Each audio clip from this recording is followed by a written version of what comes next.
All are feeling well, जो भी जाओगे बढ़िया होंगे। और इस वीडियो में हम लोग सेंटिनलीज ट्राइब्स के बारे में जानेंगे। क्या है कि उसका उत्पत्ति कहाँ से हुआ था, उन लोगों का रहन सहन, खाने पीने के, इन सारी तरीकों के बारे में हम लोग इस वीडियो में देखते हैं। आइए देखें।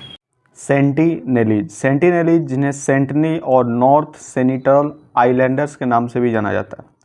यह स्वदेशी लोग हैं जो उत्तरी पूर्वी हिंद महासागर में बंगाल की खाड़ी में नॉर्थ सेंटिनल द्वीप पर रहते हैं। एक विशेष रूप से कमजोर जनजातीय समूह एवं एक अनुसूचित जनजाति नामित वे अंडमानी लोगों के व्यापक वर्ग से संबंधित हैं। इनकी कुल जनसंख्या 35 से 400 है। महत्वपूर्ण जनसंख्या वाले क्षेत्र की बात करें तो उत्तर सेंटिनल द्वीप है, बोली प्रहरी है। ग्रेट अंडमानीज, जारवा, ओंगे, सोम्पेन और निकोबारियों के साथ सेंटिनलीज अंडमान और निकोबार द्वीप समूह के 6 मूल और अक्सर एक क्रांतीय लोगों में से एक है। ऐसा प्रतीत होता है कि दूसरे के विपरीत सेंटिनलीज बाहरी दुनिया के साथ किसी भी तरह की बातचीत से लगातार इनकार करते रहे। वे बाहरी लोगों के प्रति शत्रुतापूर्ण हैं और उन्हें द्वीप के पास आने वाले या उतरने वाले लोगों को मार डाला है। 1956 में भारत सरकार ने उत्तरी सेंटिनल द्वीप को एक आदिवासी आरक्षित घोषित किया है और इसके 3 समुद्री मील 5.6 किलोमीटर और भीतर की यात्रा पर प्रतिबंध लगा दिया है। बाहरी लोगों की घुसपैठ को रोकने के लिए यह आसपास के जल क्षेत्र में लगातार सशस्त्र गश्त बनाए रखता है। फोटोग्राफी निषिद्ध है। समूह के आकार के संबंध में महत्वपूर्ण अनिश्चितता है। अनुमान है कि 35 और 500 व्यक्तियों के बीच, लेकिन अधिकतर 500 और 200 के बीच ही है। अवलोकन की बात करें तो सेंटिनेलीज उत्तरी सेंटिनल द्वीप पर रहते हैं। अंडमान द्वीप समूह में जो बंगाल की खाड़ी में एक भारतीय द्वीप समूह है। यह द्वीप अंडमान की राजधानी पोर्ट ब्लेयर से लगभग 64 किलोमीटर पश्चिम में स्थित है। इसका क्षेत्रफल लगभग 59.67 किलोमीटर है और लगभग चौकोर रूपरेखा है। समुद्र तट लगभग 45 मीटर चौड़ा है जो एक तटीय जंगल से घिरा है जो घने उष्णकटिबंधीय सदाबहार जंगल का रास्ता देता है। यह द्वीप प्रवाल भीतियों से घिरा हुआ है और इसकी जलवायु उष्णकटिबंधीय है। हेनरिक हेरर की 1977 की एक रिपोर्ट में एक आदमी को 1.6 मीटर यानी कि 5 फीट 3 इंच लंबा बताया गया। संभवतः द्वीपीय बौनेपन तथा कथित द्वीप प्रभाव पोषण या बस आनुवंशिक विरासत के कारण 2014 में इस द्वीप की जलयात्रा के दौरान शोधकर्ता ने इसकी ऊंचाई 1.60 और 1.65 मीटर यानी कि 5 फीट 3 इंच और 5 फीट 5 इंच के बीच रखी और अच्छी तरह से संरक्षित दांतों के साथ इनकी त्वचा का रंग गहरा चमकदार काला दर्ज किया गया। उनमें मोटापे का कोई लक्षण नहीं दिखा और इनकी मांसपेशियां बहुत उभरी हुई थी।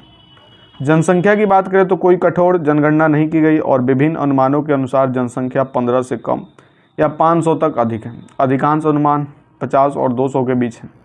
1971 की जनगणना में जनसंख्या लगभग 82 और 1981 की जनगणना में 100 होने के अनुमान लगाया गया था।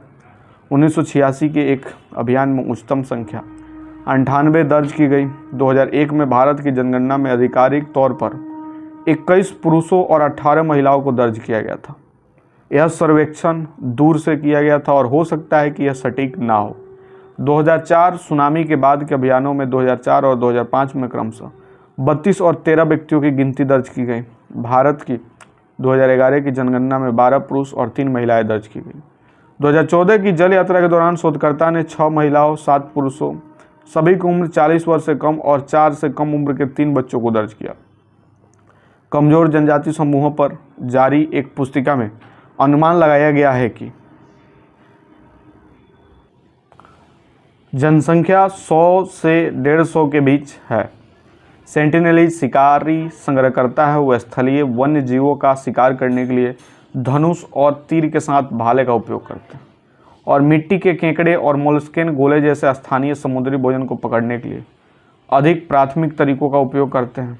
ऐसा माना जाता है कि उनकी बस्तियों में भुने हुए सीपियों की प्रचुरता को देखते हुए वे बहुत अधिक मात्रा में मोलस्क खाते हैं। वे कृषि में संलग्न होने के लिए नहीं जाने जाते।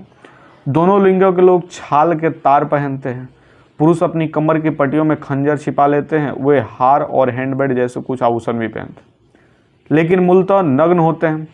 सामान्य आवासों में 4 खंभों पर तिरछी पत्तियों से ढकी छतों पर बनी छोटी अस्थायी झोंपड़ियाँ शामिल होती हैं। प्रहरी धातु के मूल्य की सराहना करते हैं, उनके उपकरण और हथियार बनाने में इसकी सफाई की है। और 1974 में नेशनल जियोग्राफिक सोसाइटी द्वारा छोड़े गए एल्युमिनियम कुकवेयर को स्वीकार किया गया। ऐसे उपकरण बनाने के लिए कोल्ड फोर्जिंग के बाहर धातु विज्ञान का ज्ञान होने का कोई सबूत नहीं। तीर के सिरों के रूप में हालांकि अंडमानी विद्वान विश्वजातीय पंड्या कहते हैं कि ओंगे कथाएं अक्सर धातु की खरीद के लिए अपने पूर्वजों द्वारा उतरी सेंटिनल की यात्राओं को याद करती है। डोंगी का उपयोग लैगून मछली पकड़ने के लिए किया जाता है, लेकिन पैडल या चंपू के बजाय लंबे डंडे उन्हें आगे बढ़ाते हैं। वे द्वीप पार नेविगेशन के लिए शायद ही कभी डोंगी का उपयोग करते हैं। उनके हथियारों पर सरल ज्यामितीय डिजाइन और छाया विरोधाभासों की कलात्मक नक्काशी देखी गई है। महिलाओं को जांघों पर दोनों हथेलियों को थपथपाकर और साथ ही घुटनों को मोड़कर लयबद्ध तरीके से पैरों को थपथपाकर नृत्य करते देखा गया है।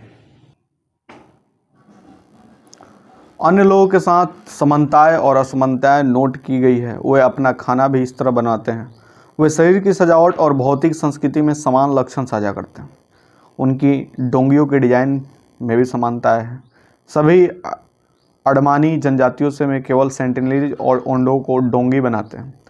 जरवाओं के साथ समानताएं भी देखी गई है। उनके धनुषों में पैटर्न समान है। उनके धनुष पर ऐसे कोई निशान पाए जाते हैं और दोनों जनजातियों जमीन पर सोती है, जबकि उनके ऊंचे चबूतरे पर सोते हैं। धातु के तीर के सिरे और एड्ज ब्लेड अन्य अडमानी जनजातियों की तुलना में काफ़ी बड़े और भारी हैं। भाषा की बात करें तो उनके पूर्ण अलगाव के कारण सेंटिनलीज भाषा के बारे में लगभग कुछ भी ज्ञात नहीं है। वे इसलिए वर्गीकृत हैं। यह दर्ज किया गया है कि जारवा भाषा सेंटिनलीज भाषा के साथ परस्पर समझ से परे है। ओंगो भाषा के साथ ओवरलैप की सीमा यदि कोई हो तो बारे में अनिश्चितता है। कमज़ोर जनजाति समूहों पर भारतीय मानव विज्ञान सर्वेक्षण की 2016 की हैंडबुक उन्हें प्रास्पिक रूप से समझ से परे मानती है। अलगाव और संपर्क रहित स्थिति की बात करें तो 1956 में भारत सरकार ने उत्तरी सेंटिनल द्वीप को एक आदिवासी आरक्षित घोषित किया और इसके 3 समुद्री मील 5.6 किलोमीटर के भीतर यात्रा पर प्रतिबंध लगा दिया। फोटोग्राफी प्रतिबंधित कर दी। निरंतर सशस्त्र गश्ती बाहरी लोगों की घुसपैठ को रोकती है। सेंटिनलीज स्वैच्छिक अलगाव में रहने वाले स्वदेशी लोगों को एक समुदाय है, एक विशेष रूप से कमजोर जनजातीय समूह और एक अनुसूचित जनजाति नामित वे अंडमानी लोगों के व्यापक वर्ग से संबंधित है। ग्रेट अंडमानीज, जारवा, ओंगे, सोम्पेन और निकोबारियों के साथ सेंटिनलीज अंडमान और निकोबार द्वीप समूह के 6 मूल और अक्सर एकांत प्रिय लोगों में से एक है। ऐसा प्रतीत होता है कि दूसरों के विपरीत सेंटिनलीज बाहरी दुनिया के साथ किसी भी तरह की बातचीत से लगातार इनकार करते हैं। वे बाहरी लोगों के प्रति शत्रुतापूर्ण है और उनके द्वीप के पास आने वाले या उतरने वाले लोगों को मार डाला है। संपर्कों के इतिहास की बात करें तो सेंटिनलीज ट्राइब से रिलेटेड इन्फॉर्मेशन आपको कैसे लगी कमेंट करके बताएंगे। जल्दी मिलते हैं हम आपसे नेक्स्ट वीडियो में, तब तक के लिए बाय बाय।